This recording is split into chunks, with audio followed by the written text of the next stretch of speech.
the wait for Ronda Rousey's return comes to an end. 13 months after the former dominant champion suffered the first loss of her MMA career to Holly Holm, arguably the biggest upset in UFC history.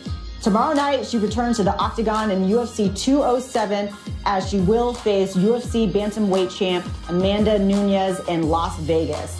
Guys, how has Rousey handled the layoff, Coach?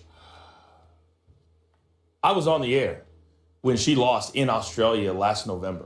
I have never been as shocked in my entire professional career on the air as I was that particular night. I think the entire world was, because we're talking about a female who is, with all due respect to Serena Williams, the most famous female athlete in the world in the last 15 years.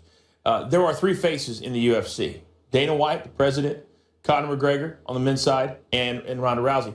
And how she's handled the loss, I think it's been awful. I think it showed not just flaws professionally, but some serious flaws personally. And I think Ramona Shelburne has done a great job of getting her to sit down and talk about those particular flaws.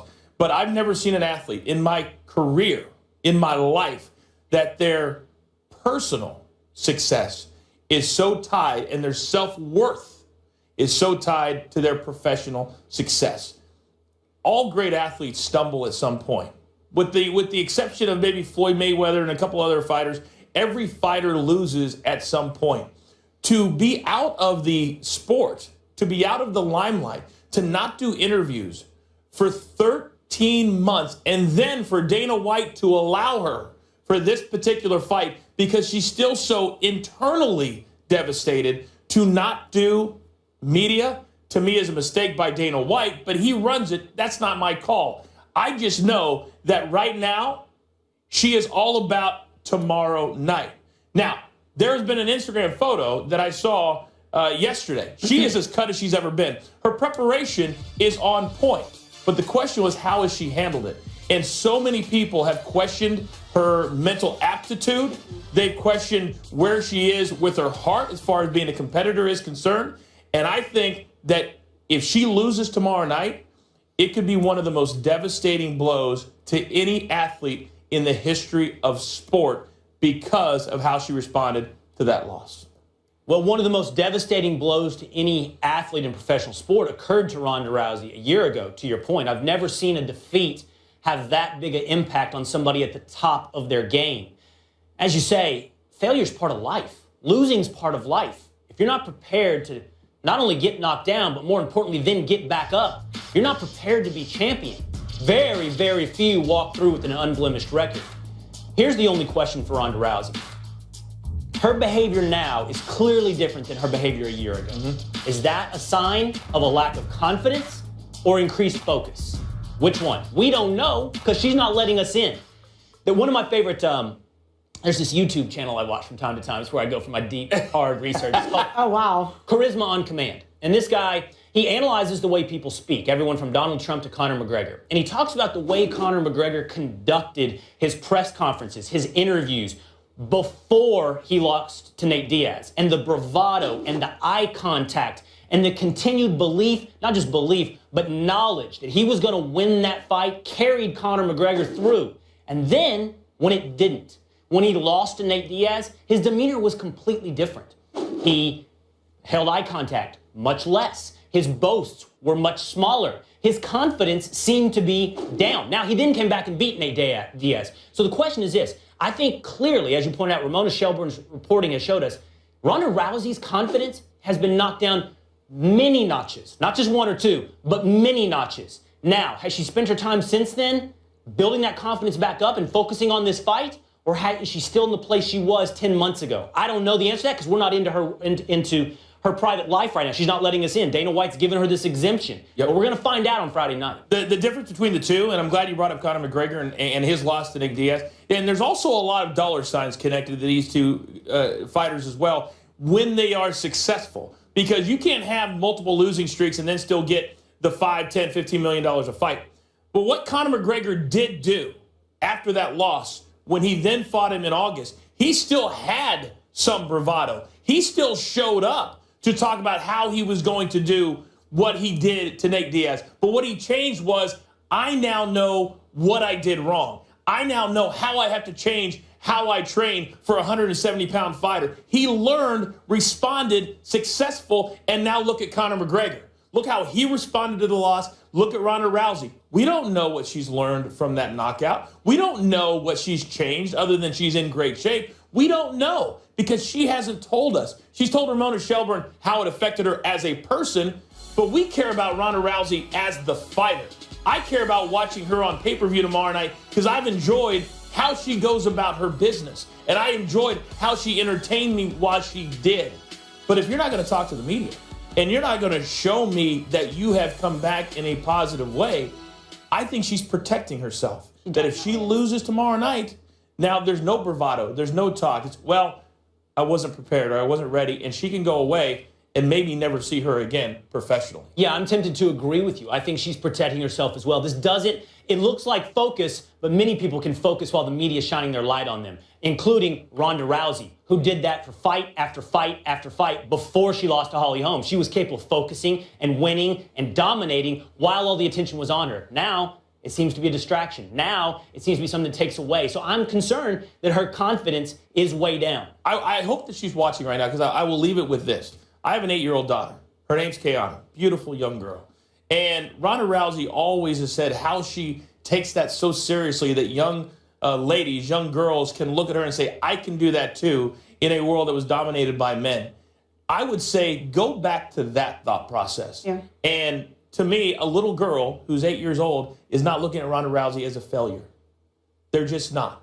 And if you focus on that, then maybe you can get back to being the Ronda Rousey that a lot of young girls look up to. I think if I had to give her any advice, I would say that you're more than just a fighter. You're more than just a win or a loss, because once you start doing that as an athlete, that's where you get into some very dangerous ground. And it's obviously hard to bounce back from.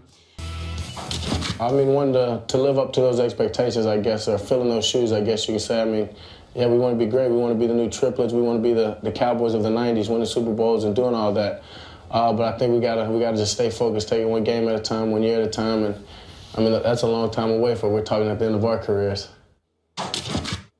Well, the triplets of the 90s, as many of you know, consisted of quarterback Troy Aikman, running back Emmitt Smith, and wide receiver Michael Irvin, all Hall of Famers. Speaking of ballers, Antonio Pierce joining us here at the table. So, Antonio, is the comparison to the triplets of the 90s disrespectful?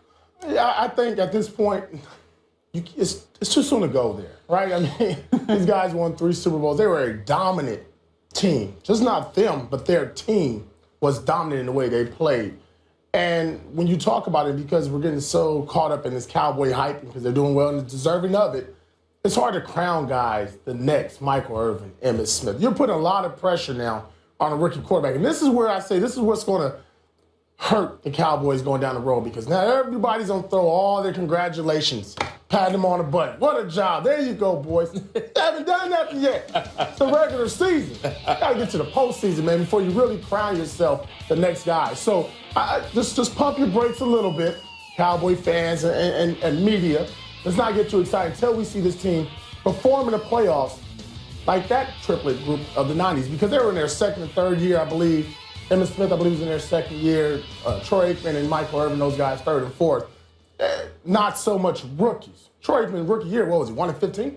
Wasn't good. It was not good. Emmitt Smith, rookie year, wasn't good. Michael Irvin's not. So slow down a little bit. It took them a while to gel. That's why they're so far ahead of the game when you're talking about where they were as compared to where they're at. Where I think it's a little bit disrespectful, and again, 22, 23 years old, is I'm not big on qualifying. I don't like when people say, well, I like this guy, but I'm not a big fan of that. However, in this instance, that's what I would have done if I was Dak Prescott. Listen, Troy Aikman, Hall of Famer, Michael, but I hope that one day we could be included in the discussion, because I think we're good enough to be that good. You want to have your quarterback believe that he's good enough to be a Hall of Famer. That's what you want. Ezekiel Elliott has all the makings of what Emmitt Smith was, but injuries, different things can happen, contracts, whatever. So I would have just phrased it in a different way. That's what he did. He did say that. He did say we've got a long way to go in our career. We would like to be the triplets. I would have given credit to each one of them individually And because you know how these Hall of Famers are Yeah. and former players, you want to have that ego stroke, baby. You want to have, Troy Aikman has been very vocal about certain things at times. Am I right? Yep. So if you call him, now all of a sudden, Troy's taking care of you. Michael Irvin's taking care of you. Emmett's taking care of you. Now that feels good, and he got a little bit of a pillow to fall back on. Two different debates. Too soon versus disrespectful. Is it too soon? Yeah, it's too soon. Y'all remember Harold Miner? Played basketball Oh, yeah. for Next USC? Michael Jordan? The next Michael Jordan. You remember that? The left-handed Michael Jordan. Harold Miner was the next Michael Jordan. I think he was one in a long line of next Michael Jordans. Right.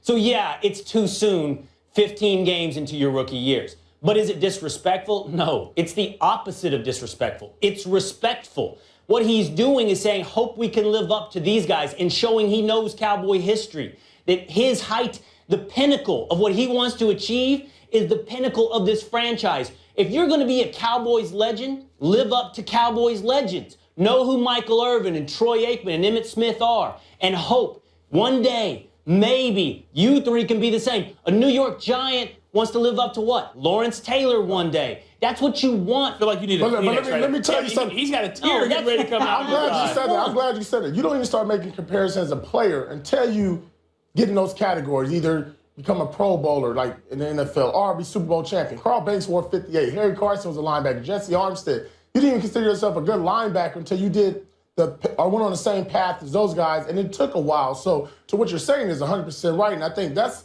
where I think you're on point where you say it's not about disrespect, it's about respect, and you got to know the history of your franchise more than anything else, because that's the key point here. Those guys, it took 2 or 3 years. They didn't come out as rookies and just take over the league like these two players are. I don't want these guys coming out and saying they want to be the next Peyton Manning, Edgerrin James, and Marvin Harrison. I don't want them talking about the Steelers of the 70s like Mike Tomlin talked about the Cowboys of the 70s. I don't want that. I want my team knowing the history of my team and wanting to live up to those legends. That is the definition of respect. This wasn't disrespect. This was respect. But how many times have we seen guys, headlines, whether it's at ESPN or wherever, and the headline says, Dak Prescott compares himself to the big three, and then the triplets never even watch the interview, never read the interview, and they just assume that that's what he's saying. And so that's why I said sometimes you have to be very, very careful and hope that they do their homework or due diligence so they don't just read the headline. Let me say, that's on us, right? Of course it is. That's on us. That's not on Dak. If we twist that into saying Dak compares himself to Troy Aikman, that's on us. And I don't want Dak or Antonio Pierce, when he's playing, to live in a world where he says, how can I shape this so it's bulletproof? But so that's no the world he's media living in, Will. But that's the world he's the quarterback of the Dallas Cowboys. This is going to take us back to our last block and George Karl and Richard Sherman. But just because you live in that world doesn't mean you have to change telling the truth. You tell the truth if your role allows it. You don't worry about who twists your words or turns it into a discussion or a debate. It's the only thing you can do. Did you ever think about that? Yeah, I mean, I did, but win game. Yeah. There's no win, especially in New York. But you thought about it. It was always twisted. But you thought about it. New York was always twisted. But you thought about it. That's a tough market right there in New York.